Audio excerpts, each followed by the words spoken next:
In the last election cycle, California, which is known for its ballot initiatives, had a number that were pretty objectionable that unfortunately went through, largely due to a huge amount of money being spent on it. One of the worst was Prop 22, which effectively allowed companies like Uber and Lyft to continue to exploit their workforce and not give them the full status, rights, and benefits of full-time workers, even if they are fighting or working full-time.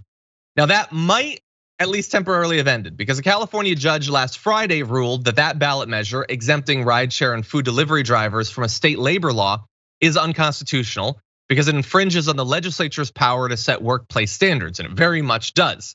Now, in California, if a ballot initiative is rendered unconstitutional, it can't readily be amended because it's a ballot initiative. The legislature can't just pick it up again. It would have to be amended and passed again during a future election, which means that as of right now, it is unenforceable, which means in theory, there is an opening for those companies to be approached, perhaps by the legislature, perhaps by court cases to give the sorts of benefits they've been fighting us giving. To give you a little bit more details from the judge.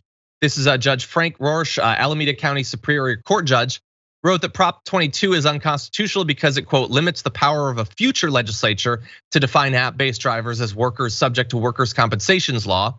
That makes the entire ballot measure unenforceable. By including language aimed at preventing drivers from unionizing, the ballot measure also violates a constitutional provision that requires laws and initiatives to be limited to a single subject.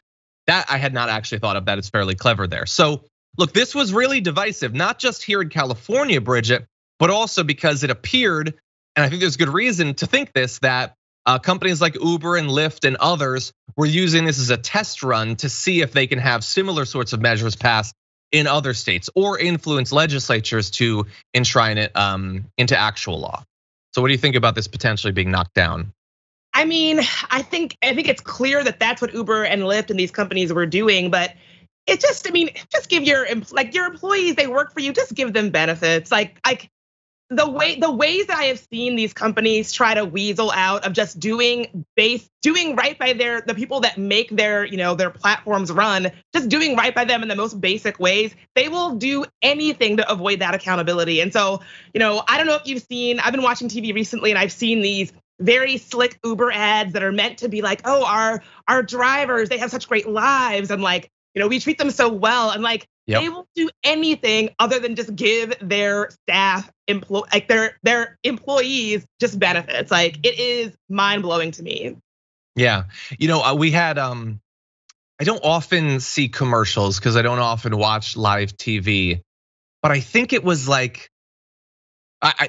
Sophie, I do literally mean because I'm better than everyone. No, I think I was I was trying to watch SNL live or something for a period, and so I would have multiple sections of commercials. And if you live in California, you know this. They're all about the ballot initiatives, and it was just a statistically perfect, diverse set of rideshare drivers, all so happy to not have any insurance or rights or anything like that. And I get it. There might be some individuals that would prefer that. But it obviously wasn't when you poll the actual rideshare workers at large, that was not what they actually thought. It was so insulting and offensive, those ads. But we saw them for week after week after week.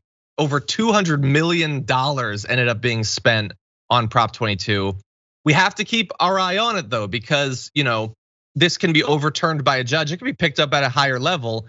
And if you're super confident the Supreme Court would not side with Uber and Lyft, that seems like a questionable way to approach the judiciary these days. But we will have to see. Maybe they'll sustain it. Maybe they just won't pick it up.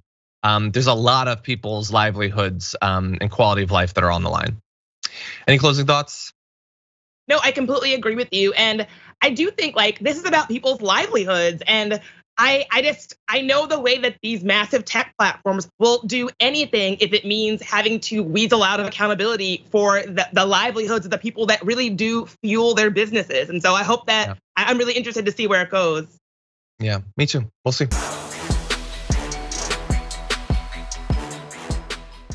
For more political news breakdowns, interviews, stories of activism, and me trying my hardest to care about the occasional big celebrity news story, subscribe to our YouTube channel at youtube.com/The Damage Report. And you can ring the bell wherever it is so you don't miss anything.